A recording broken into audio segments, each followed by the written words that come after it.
अपने construction life में बनाते हैं या कोई भी उस पर काम करते हैं, उस उस पूरे प्रोजेक्ट के अंदर एक टीम होती है। अब देख लो कि कंस्ट्रक्शन इंडस्ट्री कितना बहुत बड़ा है, कोई मैन्युफैक्चरिंग करता है, ग्रोथ कितना है हर जगह का अलग अलग।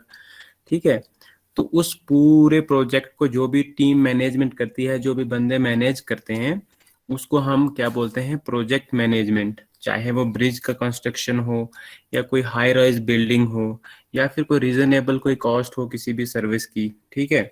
या कोई हाई क्वालिटी का प्रोडक्ट हो, उसके रेट्स को जानना, उसके सर्विस डिलीवरी को जानना, उसकी कॉस्ट ऑफ सर्विस को जानना। ठीक है। उस क्वालिटी का प्रोडक्ट को जानना, या जो भी हम कोई भी प्रोजेक्ट बनाते हैं उसमें जो भी मैनेजमेंट होता है, जो भी टीम होती है उस प्रोजेक्ट को जो डील करती है, मैनेज करती है, तो उसको हम बोलते हैं प्रोजेक्ट मैनेजमेंट।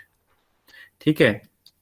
तो ये तो था तुम्हारा इसका बेसिक इंट्रोडक्शन के प्रोजेक्ट मैनेजमेंट वो एक ऐसी टर्म है कि जो हम क्या करते हैं कि अपने कंस्ट्रक्शन लाइफ में जो भी डेली कंस्ट्रक्शन करते हैं, तो उस पूरी कंस्ट्रक्शन को जो मैनेज करता है, जो इसको डील करता है वेरियस प्रोजेक्ट्स में। ठीक है। चाहे वो कोई छोटी से छोटी बिल्डिंग हो या फिर कोई बड़ी से बड़ी बिल्डिंग हो, उसको पूरी टीम को जो भी उस प्रोजेक्ट को जो भी वो टीम मैनेज करती है, लाइक साइट इंजीनियर हो गया, कॉन्ट्रैक्टर हो गए, या और भी बाकी के जो टीम है, उसमें सुपरवाइजर टीम है या लेबर है, जो भी उस प्रोजेक्ट को मैनेज करता है, तो उसको बोलते हैं प्रोजेक्ट मैनेजमेंट। ठीक है। ये था तुम्हारा इसका बेसिक इंट्रोडक्शन हमने जो पढ़ा था। देन उसके बाद था कि सर मान अब लीजिए उसमें कौन कौन। हाँ। सर मान लीजिए कि कोई सर 5 गो का मतलब काम करा रहा है और एक 5 का हेड है, हाँ तो वो भी प्रोजेक्ट मैनेजमेंट कर रहा है एक प्रकार बिल्कुल। का। कोई भी कंस्ट्रक्शन एक्टिविटी जहां भी हो रही है, हम्म, उसमें जो भी टीम है, या देखो वहां पे कोई हेड होगा और उस पूरी टीम को मैनेज कर रहा है, या फिर वो पूरे लोग यस मिल सर। के उस काम को चला रहे हैं, तो वो क्या हो जाता है? तुम्हारा एक प्रोजेक्ट का मैनेजमेंट हो जाता है। ठीक है। समझ गया सर। हाँ, ओके सर। जैसे तुम साइट पे जाते हो, वहां पे देखते हो कि देखो बड़े बड़े रैंक के ऑफिसर भी आते हैं, साइट इंजीनियर भी रहता है, सुपरवाइजर रहता है, तो वो सब क्या है? वो एक उस प्रोजेक्ट का मैनेजमेंट है, उसी को वो मैनेज करते हैं कि कितना हम स्टील यूज करना है, कितना कंक्रीट यूज करना है, क्या क्या ग्रेड देना है। ठीक है। उस पूरा प्रोसेस को हम क्या बोलते हैं? Project management. देन उसके बाद आता है तुम्हारा फंक्शंस ऑफ कंस्ट्रक्शन मैनेजमेंट, के हमें हमें इसकी क्यों जरूरत पड़ती है, या हमें इसको कैसे चलाना पड़ता है, क्या क्या ऐसी टर्म्स हैं जिसमें हम इसका यूज करते हैं। तो देखो, कोई भी प्रोजेक्ट बनाने से पहले हम क्या करते हैं कि उसकी प्लानिंग करते हैं। ठीक है। फर्स्ट पॉइंट तुम्हारा कहता है कि planning needed for the construction management, it's mean कि this is the very essential to do analysis of the sequence of event that will take place before project closure। ये वो एक ऐसा असेंशियल पार्ट है प्रोजेक्ट मैनेजमेंट का। हम जब भी क्या करते हैं, कोई भी प्रोजेक्ट शुरू करते हैं क्लोज होने तक, उसमें हम उस पूरे प्रोजेक्ट पे प्लानिंग करते हैं कि क्या हमें कैसे मतलब काम कैसे करवाना है, अपनी लेबर से कितने घंटे काम करवाना है, या कौन कौन किस सीक्वेंस में काम करवाना है, पहले तो मैं फाउंडेशन डालना है, या बीम बनाने हैं, या कॉलम। तो वो एक प्लानिंग जो तुम्हारा हो गया कंस्ट्रक्शन मैनेजमेंट में, उस पूरे जो भी तुम काम प्लानिंग के थ्रू करते हो उसको हम बोलते हैं प्लानिंग। देन उसके बाद है तुम्हारा डेलीजेंस। डेलीजेंस क्या होता है कि ये एक ऐसी टर्म्स है जैसे तुम कोई काम करवाना चाह रहे हो। ठीक है। तुम कहीं कोई साइट पे काम करवाना चाह रहे हो और तुम देख रहे हो कि कोई दूसरी कंपनी अच्छा काम कर रही है, तुम तो वही काम तुम उस दूसरी कंपनी को जो ट्रांसफर कर देते हो, उसको हम डेलीजेंस बोलते हैं। ताकि उससे क्या हो कि अगर वो कंपनी उसका रेटिंग अच्छा है, तो वो हम चाहेंगे कि कोई दूसरी कंपनी आके हमारा अच्छा काम करे एक हमें, ताकि उसे बेटर कंस्ट्रक्शन प्रोजेक्ट मिले। उसको बोलते हैं डिलीजेंस। देन उसके बाद आपका आता है थर्ड पॉइंट पे, कमिटमेंट। कमिटमेंट क्या होता है? कमिटमेंट्स कंस्ट्रक्शन मैनेजमेंट में एक ऐसी टर्म को डिफाइन करता है कि जैसे तुमने ये सोच लिया कि हाँ ये काम मैंने इतने टाइम ड्यूरेशन में करना है, ठीक है। एक कोई प्रोजेक्ट बना रहे हो, अगर उसका टाइम ड्यूरेशन 1 साल का है या 8 महीने का है, तो वो जो टाइम ड्यूरेशन है वो तुम्हारा क्या हो जाता है, उसमें कमिटमेंट होता है कि मेरे को ये 8 महीने में कंप्लीट करना है, इसको क्लोजर करना है, मेरा ये काम रेडी होना चाहिए। देन उसके बाद आपका आता है कॉस्ट ऑफ कंस्ट्रक्शन प्रोजेक्ट, जो कि डिफाइन करता है कि उस पूरे प्रोजेक्ट की कितनी कॉस्ट लगी, ठीक है, किन कहाँ कहाँ तुमने ज्यादा खर्चा किया, कहाँ कहाँ तुमने कहाँ कहाँ से टास्क जो थे, जो काम थे, वो उन उसमें इन्वॉल्व किए, या कौन सा अननेसेसरी काम हुआ कि जिससे ज्यादा हमारा खर्चा बढ़ गया, या ऐसा कौन सा काम तुमने किया कि जिससे हमारा खर्चा एकदम न्यूट्रल हो गया। तो उस पूरे प्रोजेक्ट की जितनी भी कॉस्ट डिफाइन करेंगे, उसको हम बोलते हैं कॉस्ट ऑफ कंस्ट्रक्शन प्रोजेक्ट। ठीक है, ये 4 पॉइंट थे इसमें, फंक्शन ऑफ कंस्ट्रक्शन मैनेजमेंट में। देन उसके बाद आता है आपका सेकंड पॉइंट, कि स्टेजेस क्या क्या हैं कंस्ट्रक्शन प्रोजेक्ट की। तो नॉर्मली देखा होगा तुमने, सबसे पहले उस जहां भी काम चल रहा है तो हम देखते हैं कि वहां का कंसेप्ट क्या है, ठीक है, वहां पे क्या कंसेप्ट रहता है कि हम क्या बनाना क्या चाह रहे हैं। ओके, क्या हमारा हमारे क्लाइंट को रिक्वायरमेंट क्या है हमारी, ठीक है। अगर हम उसको ये वाला डिजाइन देंगे तो उससे उसकी अपीयरेंस में क्या फर्क आएगा। तो the conception of the project means कि क्या हमारा जो हम कहीं पे जो काम कर रहे हैं, एक्टिविटी कर रहे हैं, क्या वो राइट लोकेशन पे है, क्या उसकी स्पेसिफिकेशन जो उसकी ड्राइंग है उसको फॉलो किया जा रहा है, क्या उसमें जो जो हमें अपने नेसेसरी चीजें हैं जो हमारी कमिटमेंट है, ठीक है। जैसे कि अगर हमें कमिटमेंट हो गया कि अगर हमें M20 का ग्रेड यूज करना है तो हम M20 यूज करेंगे, अगर हमें स्टील का ग्रेड जो है 12 mm यूज करना है, तो जो पूरा उसका कंस्ट्रक्शन जो उसका कंसेप्ट होगा ड्राइंग से लेके एंडिंग तक, तुम क्या बनाना चाह रहे हो, उसको देना चाह रहे हो, वो तुम्हारा ऑप्शन ऑफ द प्रोजेक्ट में आता है। Then उसके बाद डिजाइन, अब डिजाइन तुम किस शेप उसको दे रहे हो, या तो कोई तुम्हारा टीम का बंदा उसको लीड कर रहा है, या फिर कोई आर्टिस्ट तुम्हें जो डिजाइन बना के दे रहे हैं उसको फॉलो किया जा रहा है कि नहीं किया जा रहा है। तो इस प्रोसेस को हम क्या बोलते हैं, डिजाइन। कॉन्सेप्ट और डिजाइन में क्या डिफरेंस है कि तुम बनाना क्या चाह रहे हो, ठीक है, तुम बनाना क्या चाह रहे हो, जो चीज तुम बनाना चाह रहे हो, जो तुम्हारे क्लाइंट को रिक्वायर होगी, तो उसी तरीके का ही डिजाइन बनेगा। ऐसा तो नहीं है कि अगर हम कोई अपार्टमेंट बना रहे हैं तो हम अपने आर्किटेक्चर को बोलें कि नहीं हमें इस टाइप का कोई दूसरा होटल बनाना है या restaurant बनाना है। जो तुम्हारा concept होगा वैसा ही तुम्हारा डिजाइन भी बनेगा। तो डिजाइन मेनली कौन लीड करता है, या तो आर्किटेक्ट लीड करता है, या फिर जो तुम्हारा इंजीनियर होता है समटाइम्स, वो लीड करता है। ओके, ये समझ आ गया कंसेप्ट और डिजाइन दोनों। मैनेजमेंट करते हैं, साइट को चलाते हैं, और सर ऑनर तो सिर्फ अपना इन्वेस्ट करते हैं। And contractor. सर कॉन्ट्रैक्टर हो गए सर वो जो सर हमारे अंदर में आकर के सर काम करते हैं। इंजीनियर के अंदर में आते हैं सर कॉन्ट्रैक्टर। इंजीनियर के under in the sense. Contractor sir, और उनके अंदर हम्म क्या सर? देखो, कॉन्ट्रैक्टर। और बोलो बोलो। सर कॉन्ट्रैक्टर वही होना होता है सर जो हमारे अंदर में आते हैं, कुछ अपने लेबर और कुछ मिस्त्री को लेकर के, और वो काम को फिनिशिंग तक पहुंचाते हैं।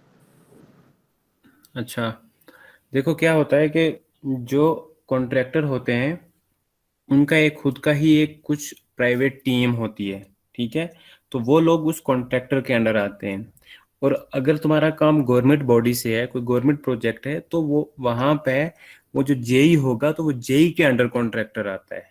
ओके, जो इंजीनियर होता है, असिस्टेंट इंजीनियर होता है या एग्जीक्यूटिव इंजीनियर होता है, अगर गवर्नमेंट का कोई काम है, ठीक है, तो कॉन्ट्रैक्टर गवर्नमेंट के अंडर आता है।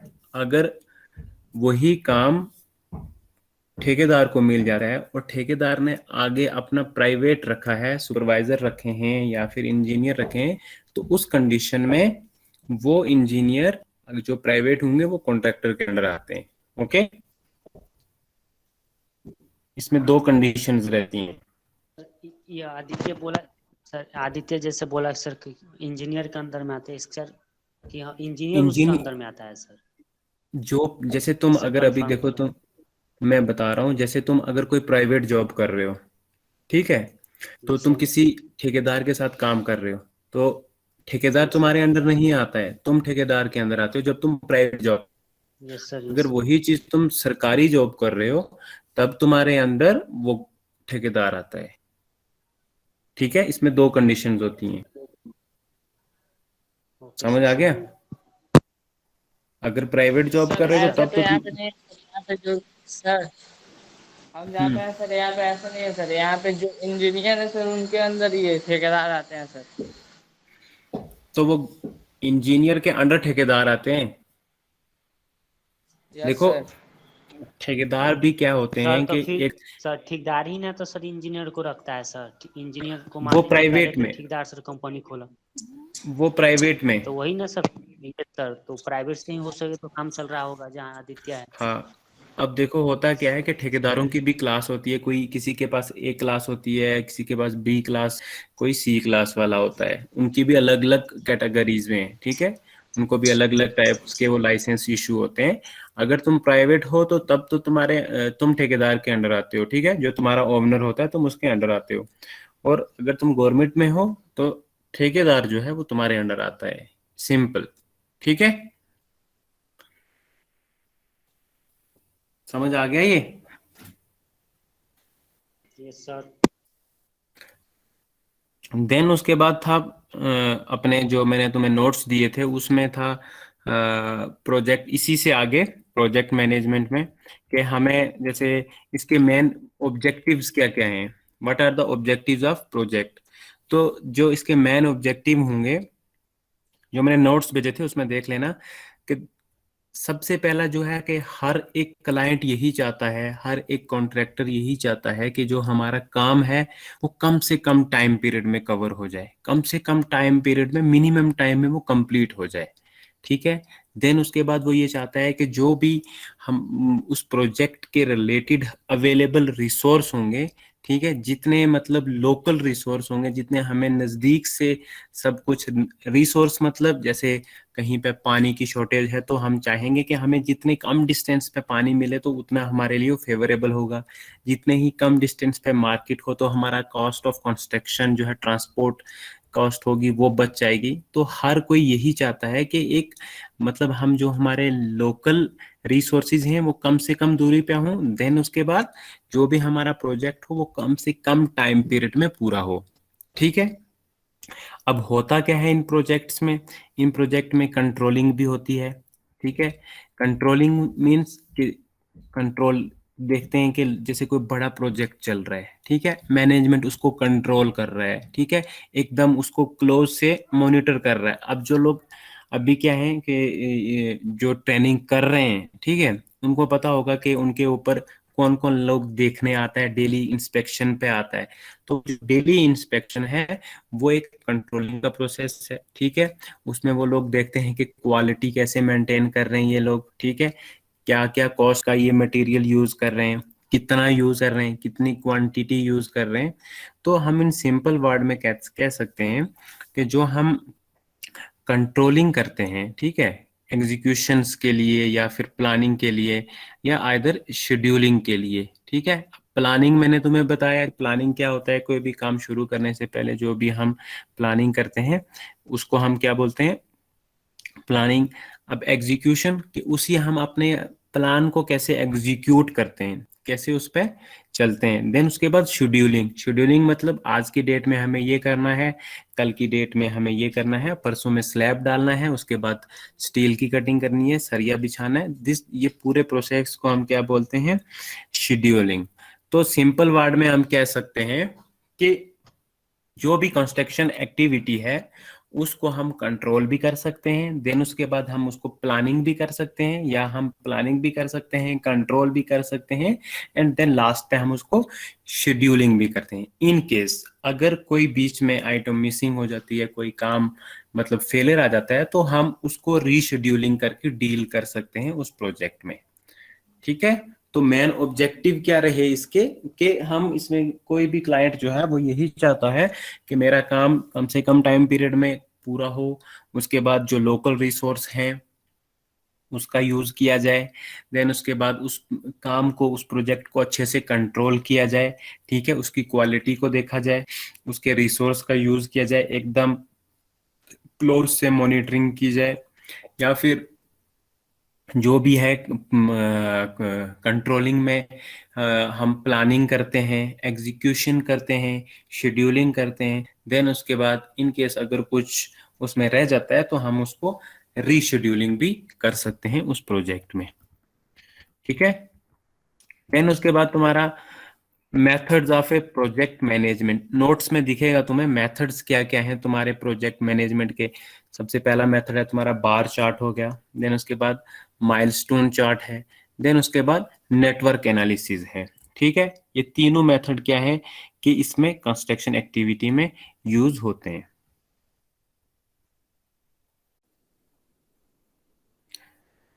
So today we will discuss objective of the project.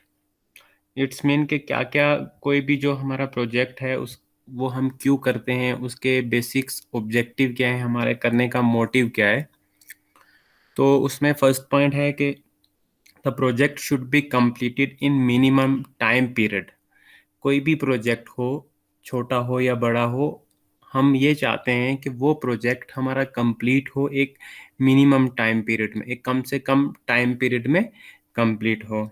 Then उसके बाद सेकंड पॉइंट में ऑब्जेक्टिव में बोलते हैं कि जो project should use manpower and local resources as far as possible, कि जो हमारा प्रोजेक्ट है, जो हमारा रनिंग प्रोजेक्ट है, ताकि हम उसमें यूज करें मैन पावर, वहाँ के जो लोकल रिसोर्स हैं, मशीनरी के अलावा जो वहाँ के रिसोर्सेज हमारे पास अवेलेबल हैं, हम उनका यूज करें ताकि फिर हमारा प्रोजेक्ट जल्दी से जल्दी कंप्लीट हो जाए।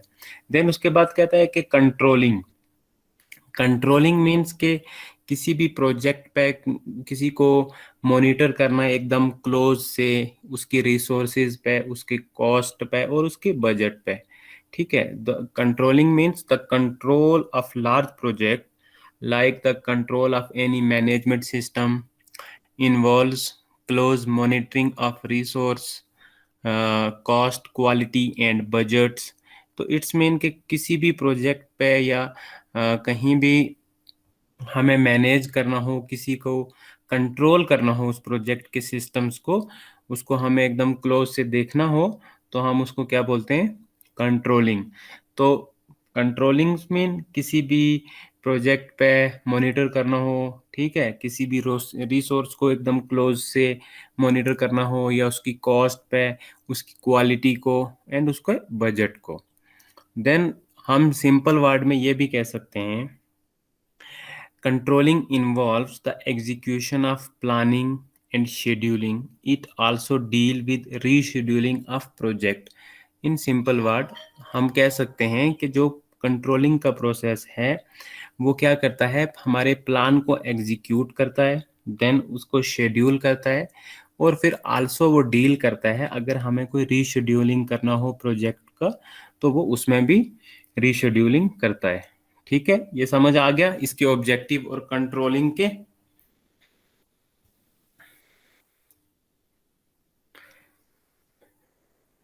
Is that clear? Sir controlling का रिपीट कीजिएगा। कंट्रोलिंग्स मीन किसी भी प्रोजेक्ट को एकदम क्लोजली मॉनिटर करना, उसको देख करना, उस पूरे मैनेजमेंट को कंट्रोल करना, उसकी कॉस्ट को मॉनिटर करना, उसकी क्वालिटी को मेंटेन करके रखना, या लोकल रिसोर्स का यूज करना, बजट्स का यूज करना, उसको हम कंट्रोलिंग बोलते हैं। और अगर इन सिंपल वर्ड में हम कहना चाहें तो कंट्रोलिंग एक ऐसा प्रोसेस है जो कि हमारे प्लानिंग को एग्जीक्यूशन में लाता है और शेड्यूलिंग करता है, और ये आल्सो डील करता है किसके साथ, जो कुछ अगर हमें रीशेड्यूल करना हो प्रोजेक्ट्स को, तो उसके साथ ये क्या करता है, डील्स करता है। मान लो कि कहीं पे कोई कहीं साइट पे काम चल रहा है, ठीक है, उस पे कोई ना कोई हेड होता है वहां पे जो कि उसको मॉनिटर कर रहा होता है, देख रहा होता है, उसको कंट्रोल कर रहा होता है। तो उस पूरे प्रोसेस को कंट्रोल करना, उस मैनेजमेंट सिस्टम को, उसको हम क्या बोलते हैं, कंट्रोलिंग, ठीक है।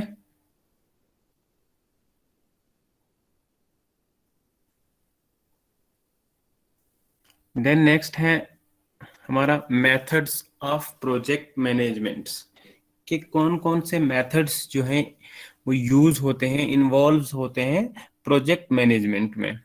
The first one is bar chart और Gantt chart, the second one is milestone chart, और तीसरा जो है वो नेटवर्क एनालिसिस चार्ट। अब बार चार्ट, माइलस्टोन चार्ट और नेटवर्क एनालिसिस चार्ट ये एक ऐसे मेथड हैं जो कि हमारे प्रोजेक्ट मैनेजमेंट में यूज होते हैं। अब धीरे धीरे आगे पढ़ रहे हैं हम, तो हमें इसके बारे में पता चलता रहेगा कि कौन से मेथड में क्या होता है, कैसे करते हैं, क्या यूज है इसका। तो सबसे पहले जो बार चार्ट है, bar chart were introduced by Henry Gantt around 1900, therefore they also called as Gantt chart. जो बार चार्ट था वो इंट्रोड्यूस किया था किसने? हेनरी गैंट ने अराउंड 1900 में, और इसका जो दूसरा नाम है उसका नाम गैंट चार्ट है। सो बेसिकली जो बार चार्ट है वो रिप्रेजेंटेशन करता है किसको? ग्राफिक में ग्राफ बनाता है जिससे कि रिप्रेजेंट करता है एक्टिविटी वर्सेस टाइम को। ठीक है, अब एक्टिविटी और टाइम्स को कैसे रिप्रेजेंट करता है ये मैं आपको अगली एग्जांपल में बता रहा हूं।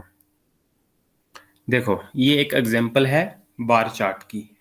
ठीक है, अब देखो इसमें क्या है, एक्टिविटी जो हमारा काम हुआ है और टाइम कितने टाइम में हुआ है। ठीक है, इस टाइप का चार्ट बनाते हैं हम प्रोजेक्ट मैनेजमेंट में, जो कि डिफाइन करता है किसको? बार चार्ट को। देखो दो साइड्स हैं इसमें, एक साइड पे लिखा हुआ है आपकी राइट साइड पे लिखा, लेफ्ट साइड पे लिखा हुआ है एक्टिविटीज 1 2 3 4 5 6 7, और दूसरे उसी को मेजर किया हुआ है कि वीक में। अब ये क्या कहना चाह रहा है? देखो एक्टिविटी के सबसे पहले पहले हफ्ते में देखो, यहाँ पे टाइम इन वीक्स में देखो, फर्स्ट पे देखो एक जो लाइन जा रही है, और फिर वहां से एक्टिविटी में देखो वो बोल रहा है कि पहले हफ्ते में हमारा इतना काम हुआ है। ठीक है, देन उसके बाद सेकेंड हफ्ते में हमारा इतना काम हुआ है, थर्ड और फोर्थ के बीच इतना काम हुआ है, फिफ्थ में देखो वो पूरा ग्राफ जो बन रहा है। इस टाइप्स का जो हम ग्राफ बनाते हैं जिसमें कि हमारे काम को एक्सपोज किया जाता है किसमें? वीक्स में, कि हाँ हमने इतना काम इतने टाइम में किया है, इतने वीक्स में, हम पहले वीक में हमने इतना काम किया है, सेकंड वीक में हमने इतना काम किया है। ऐसे ही जो ये एक्टिविटी बनाता है एक प्रोजेक्ट के मैनेजमेंट के अंदर, इस चार्ट को उसको बोलते हैं हम बार चार्ट या फिर गैंट चार्ट। ठीक है, समझ आ गया? जो भी चार्ट्स बनता है ग्राफिकल मेथड में, जो ग्राफिकल को रिप्रेजेंट करता है उसको हम बार चार्ट बोलते हैं। ठीक है, इस टाइप्स का, जैसे देखो टाइम्स को उसने मेजर किया है वीक्स में, और जो एक्टिविटी है उसको सिंपल नंबरिंग में मेजर किया है, फिर उसमें वो बार चार्ट बना के बताया कि फर्स्ट वीक में इतना वर्क प्रो हुआ है, सेकंड में इतना हुआ है, थर्ड में इतना हुआ है। तो इस पूरे प्रोसेस को हम क्या बोलते हैं? Bar chart. समझ आ गया? Sir yes sir. बोलो। सर बार चार्ट कोई भी काम स्टार्ट करने से पहले ही बनाना होगा या काम करने के बाद बनाना पड़ता है उस एवरेज में? काम के बीच में बनता है। जैसे एक महीने का तुमने काम कर लिया, उसका हम बार चार्ट बना सकते हैं अगर आपके पास पूरा डाटा होगा। जैसे होता है ना कि हम साइट पे गए, हमने वहां पे देखा कि पहले दिन हमने क्या किया? फाउंडेशन बनाई। ठीक है, दूसरे दिन हमने यस। क्या किया? उस पे जो भी है कंक्रीटिंग वगैरह की, या उसका जो भी किया। ऐसे ही हर डे वाइज फिर तुम्हारे पास एक हफ्ते का रिकॉर्ड बन जाएगा कि पहले दिन ये हुआ, दूसरे दिन ये हुआ, तीसरे दिन ये हुआ। ठीक है, जब वो रिकॉर्ड बन जाएगा तो तुम उसको एक ग्राफिक में अगर शो करना है, ग्राफ में शो करना है, तो तुम इस टाइप से शो कर सकते हो कि एक वीक में हमने इतना काम किया और क्या क्या काम किया। ठीक है, इसको तुम डिनोट भी कर सकते हो। जैसे फर्स्ट एक्टिविटीज में फर्स्ट लिखा है ना, तो इसको तुम कुछ डिनोट कर सकते हो एरो मार के कि ये हमारा फाउंडेशन था या एग्जीक्यूशन था, कटिंग था। सेकंड वीक में हमने पीसीसी की, थर्ड वीक में हमने स्लैब डाली, फोर्थ वीक में हमने उसकी शटरिंग को रिमूव किया। तो इस टाइप से तुम उसको डिनोट भी कर सकते हो। बट इन सिंपल अगर हमें बनाना हो बार चार्ट, तो वो किसी भी प्रोजेक्ट मैनेजमेंट के अंदर इस तरीके से बनाया जाता है, एक ग्राफ के दौरान। ठीक है, मान लो तुम्हारी साइट पे अभी काम चल रहा होगा ना स्लैब का, अब स्लैब जब स्लैब का काम शुरू हुआ था और जब जाके खत्म हुआ उसको कितना टाइम लगा, 1 हफ्ता लगे, 2 दिन लगे, 10 दिन लगे, तुम उसका पूरा बार चार्ट बना सकते हो। ठीक है, इस टाइप से कि जब पहले दिन शुरू हुआ तो इतना काम हुआ और क्या काम हुआ, दूसरे दिन उसको आपने उस पर क्या काम किया, तो ऐसे ही उसका तुम एक बार चार्ट बना सकते हो। ठीक है, किसी भी प्रोजेक्ट के अंदर कोई भी काम चल रहा हो, कोई भी एक्टिविटी हो रही हो, कंस्ट्रक्शन एक्टिविटी, तो उसको तुम इस तरीके से ड्रा कर सकते हो। ठीक है, यस सर। समझ आ गया ना बार चार्ट का? यस सर, ये समझ में आ गया। देन उसके बाद है एडवांटेजेस ऑफ बार चार्ट, कि क्या क्या इसके फायदे हैं। मेरे को सबसे पहले वो कहता है कि it is simple to draw and easy to understand and drawn can be quickly. बहुत ही आसान है इसको ड्रा करना, और उससे भी ज्यादा आसान है इसको क्या समझना, और उसको फिर हम आराम से जो ग्राफ बनाते हैं वो भी एकदम हम उसको क्विकली बना सकते हैं जल्दी से। उसमें फिर ये कहता है कि जो काम आपका साइट पे चल रहा होता है, जो प्रोग्रेस वर्क आपका साइट पे चल रहा है, हम उसको एक्सप्रेस कर सकते हैं इसके थ्रू। और थर्ड पॉइंट ये कहता है कि no skilled personals are required to make. कोई ज्यादा स्किल्ड इसको बनाने के लिए नहीं चाहिए, कोई ज्यादा नॉलेज इसको लिए, एक आम मतलब एक नॉर्मल इंसान भी इसको बना सकता है अगर वो साइट के बारे में जानता है। तो मतलब कि जो फायदे होंगे उस बार चार्ट के फायदे ये हैं कि आराम से इसको हम ड्रा कर सकते हैं, और इजी से हम इसको, इजी टू अंडरस्टैंड है, और ड्रॉन कैन बी क्विकली, और एकदम जल्दी से बन भी जाता है।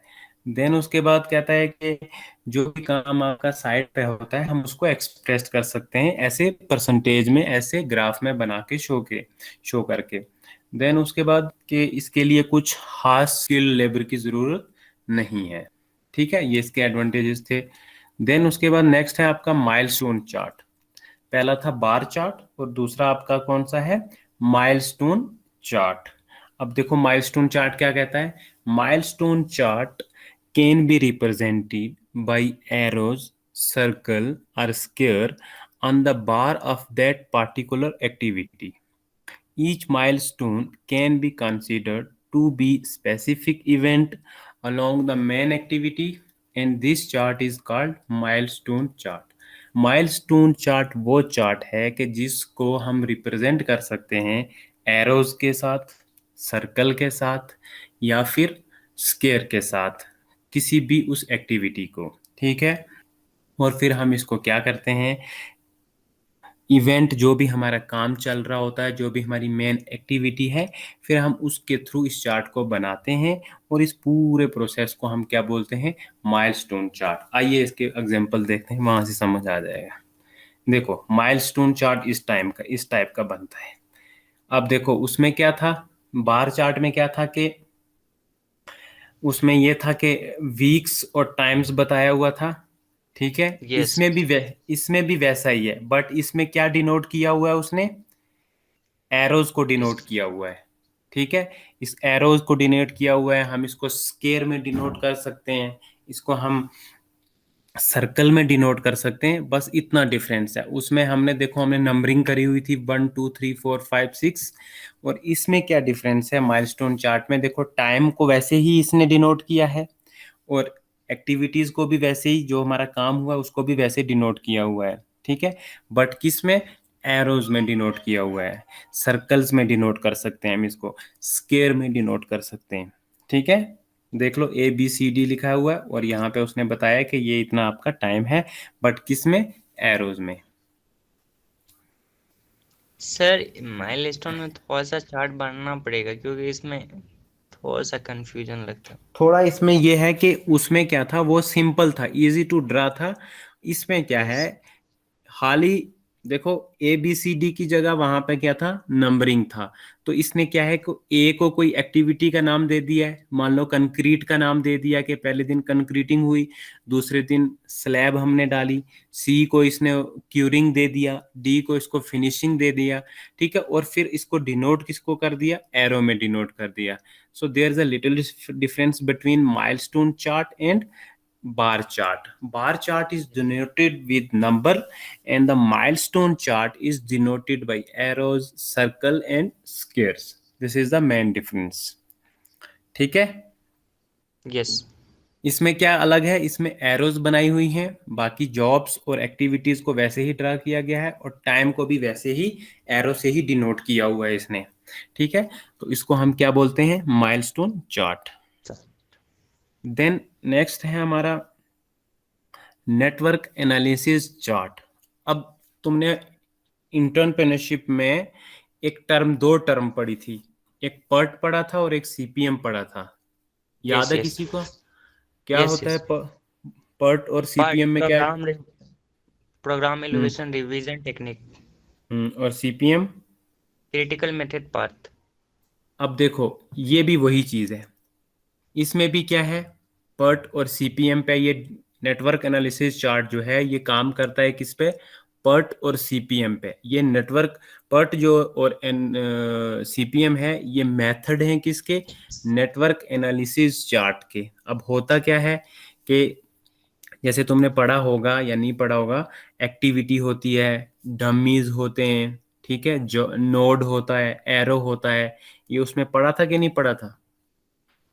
सर अभी मैं एक्टिविटी. नेटवर्क एनालिसिस नहीं पढ़ा हूँ. अच्छा देखो, नेटवर्क एनालिसिस वो नेटवर्क चार्ट है जिससे कि हम क्या करते हैं, कोई भी जो बड़े प्रोजेक्ट्स होते हैं उनको, उनकी प्लानिंग को और उनके कंट्रोल करने को एक अलग नेटवर्क में ड्रा करते हैं. अब कैसे करते हैं, उसमें एक्टिविटीज बनाते हैं हम, ठीक है, एक पूरा नेटवर्क बनाते हैं. अगर आपके पास पीडीएफ है फोन में अभी खुला हुआ जो मैंने तुम्हें भेजा है, तो उसमें यस सर. साफ साफ बताया हुआ है कि कैसे नेटवर्क डायग्राम को जो है इसमें प्रोजेक्ट रिव्यू टेक्निक में या क्रिटिकल पाथ मेथड में कैसे यूज किया जाता है. फिर भी मैं आपको एक एग्जांपल इसकी बता देता हूँ कि नेटवर्क में कैसे नेटवर्किंग बनाते हैं. वेट, अभी आपको एक इसका छोटा सा एग्जांपल बता देता हूँ कि किस टाइप से नेटवर्किंग बनाते हैं.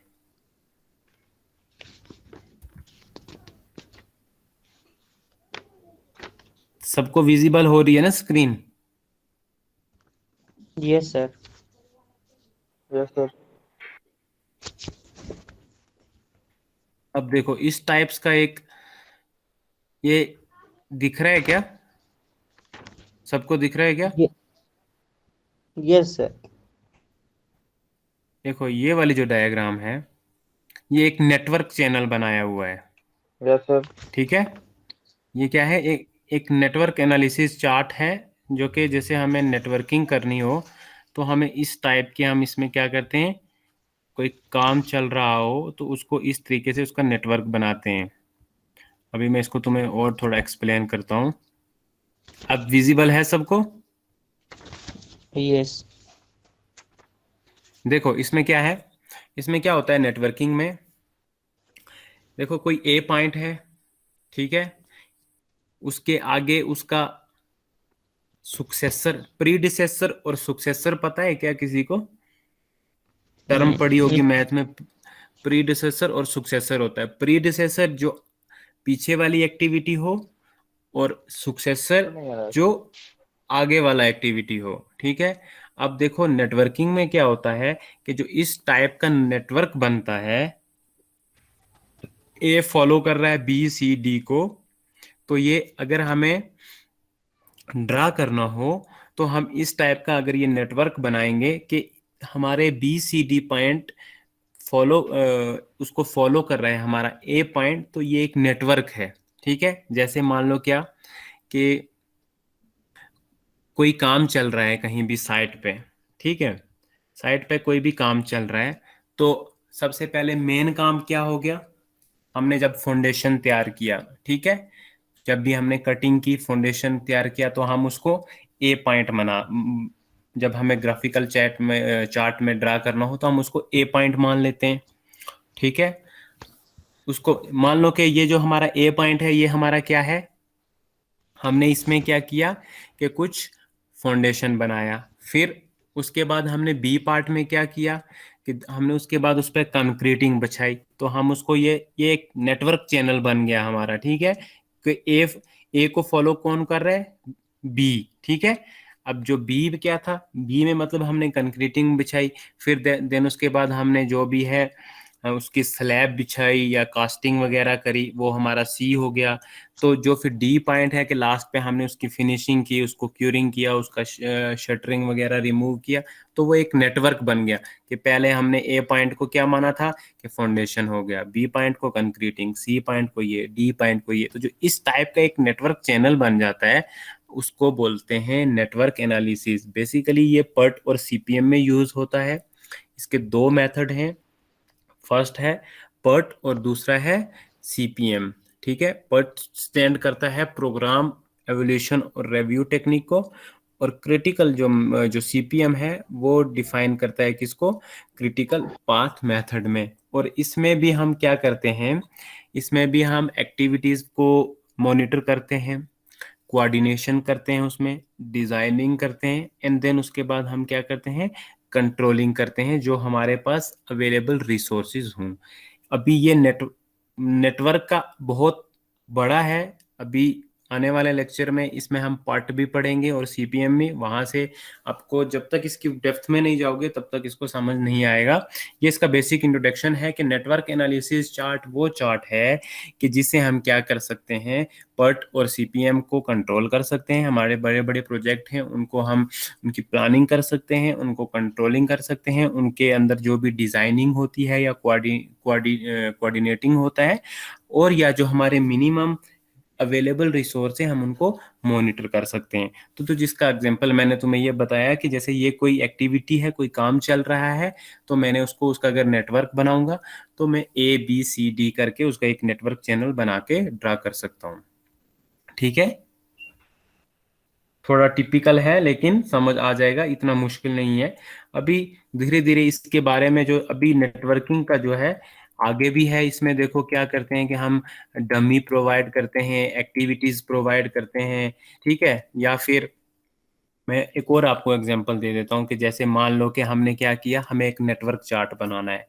तो नेटवर्क चार्ट कैसे बनाएंगे, जैसे हमें कोई टेंडर मिल गया, ठीक है, हम उसको नंबरिंग बना देते हैं, एक नंबर डाल देते हैं, ठीक है। फिर हमने उसको क्या किया, परचेज किया, ठीक है। उसको अगर हमें ड्रा बनाना हो तो हम सर्कल में डाल के नंबर 2 डाल देंगे और उसमें ये बोल देंगे कि ये हमारा परचेजिंग था। फिर उसके बाद हमने एग्जीक्यूशन किया, फिर उसके बाद लेआउट किया या ज्वाइनिंग वगैरह किया, तो वो एक नेटवर्क चार्ट बन जाता है। इस तरीके से हम आगे क्या करेंगे, नेटवर्क एनालिसिस का चार्ट बनाएंगे। उसमें तुम्हें ये पता चल जाएगा कि प्रीडिसेसर का क्या रोल रहता है, सक्सेसर का क्या रोल रहता है। तो इस टाइप से हम क्या करते हैं, इसमें चार्ट बनाते हैं नेटवर्क एनालिसिस में। और ये दो मेथड पर डिपेंड करता है, फर्स्ट है आपका पर्ट और सेकंड है आपका सीपीएम। पर्ट क्या करता है, प्रोग्राम एवोल्यूशन और रिव्यू टेक्निक्स को डिफाइन करता है, और जो आपका सीपीएम है वो उसमें क्रिटिकल पाथ मेथड आता है। ओके, सर समझ आया कि नहीं? सर डायग्राम थोड़ा फिर से समझा दो। इसका नेटवर्क एनालिसिस का यस सर, उसमें थोड़ा दिक्कत हो रहा है। देखो, ये कोई आपका डायग्राम है, ठीक है। हमें इसका कोई नेटवर्क बनाना है। अब नेटवर्क कैसे बनाएंगे, जैसे कोई मेरा ए पॉइंट है, ठीक है। मेरा क्या है ये, सबसे पहले मैंने क्या किया, फाउंडेशन बनाया, तो मुझे उसका नेटवर्क बनाना है। तो जो मैंने ए पॉइंट को इस तरीके से ड्रॉ किया तो वो मेरा क्या हो जाएगा, फाउंडेशन हो जाएगा। तुम अपने रेफरेंस के लिए इस पे लिख भी सकते हो FOUNDATION, फाउंडेशन जो भी है तुम्हारा, ठीक है। फिर उसके बाद मैंने क्या किया, उस पे सरिया बिछाया या जो हमने शटरिंग वगैरह की, तो उसको मैंने बी पॉइंट मान लिया और एक सर्कल से डिनोट कर दिया, ठीक है।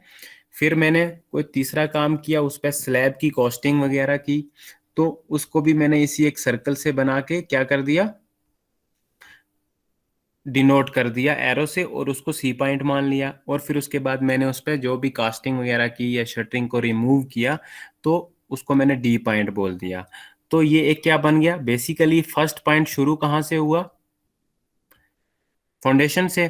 तो पहला पॉइंट मेरा क्या हो गया, ए, नेटवर्क में ए बन गया, ठीक है। अब बेस बेस मेरा कहाँ से शुरू हुआ, ए से। फिर उसके बाद मैंने दूसरा काम किया, उसको मैंने बी मान लिया।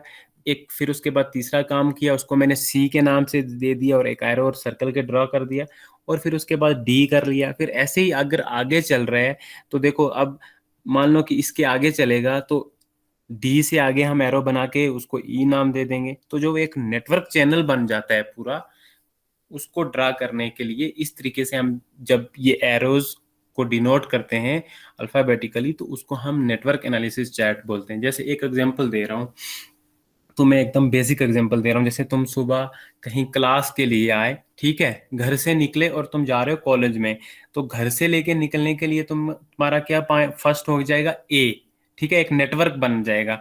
फिर तुमने वहां पे क्लासेस की, लैब्स की, तो वो तुम्हारा क्या हो जाएगा, पार्ट बी हो जाएगा। उसको फिर इस तरीके से डिनोट किया। तुम निकले कहाँ से, ए पॉइंट से। ए पॉइंट से फिर आगे तुमने फॉलो किया बी को, फिर तुम वापस घर गए, ठीक है, उसको मैंने सी पॉइंट ले लिया। फिर तुमने घर पे जाके पढ़ाई करी या दूसरा कोई स्पोर्ट्स एक्टिविटी की। तो एक जो सुबह से लेके शाम तक जो भी तुम्हारा एक नेटवर्क बन गया, तो उसको इस तरीके से ड्रा करने के लिए हम उसको नेटवर्क एनालिसिस चार्ट का यूज करते हैं। अब आया यस सर, समझ। यस यस जो सर, भी, यस सर। जैसे मान लो कि तुम अभी सुबह साइट पे जाओगे, ठीक है, तो साइट पे तुमने क्या काम किया, तो वो तुम्हारा ए हो जाएगा। मतलब घर से साइट की तरफ जाना, that is your A point, ठीक है। देन तुमने साइट पे क्या काम किया, जो भी काम किया दिन भर, वो तुम्हारा बी पॉइंट हो जाएगा। एक नेटवर्क बनता जा रहा है। फिर तुम वापस आए, वो तुम्हारा सी हो गया। फिर तुम आके तुमने जो भी अपना होमवर्क वगैरह जो भी किया, तो जो एक वो नेटवर्क चैनल बन गया, उसको इस तरीके से ड्रा करने के लिए हम नेटवर्क एनालिसिस का यूज करते हैं। और फिर बेसिकली इसके मेथड क्या हैं, दो मेथड हैं, पर्ट और सीपीएम, जो कि हम आगे वाले नेक्स्ट लेक्चर में पढ़ेंगे। पर्ट क्या होता है और सीपीएम क्या होता है, नेटवर्क में इनका क्या यूज होता है, कौन कौन सी टर्म्स इसमें यूज होती हैं। ओके, ये आ गया सबको समझ। Yes sir. किसी का कोई डाउट है तो बोलो, मैं दोबारा समझा देता हूँ। इसमें से कुछ भी अगर समझ ना आया हो तो। ये सर समझ में आ गया। आ गया ना सबको समझ। Yes sir. चलो, अब ये अभी नेटवर्क पे थोड़ा और डेप्थ में पढ़ेंगे, थोड़ा और एक्टिविटी, थोड़ा और सुक्सेसर प्रीडिसेसर में एग्जाम्पलें दे दे के तुम्हें समझाऊंगा, तो तुम्हें अच्छे से समझ आ जाएगा, ठीक है।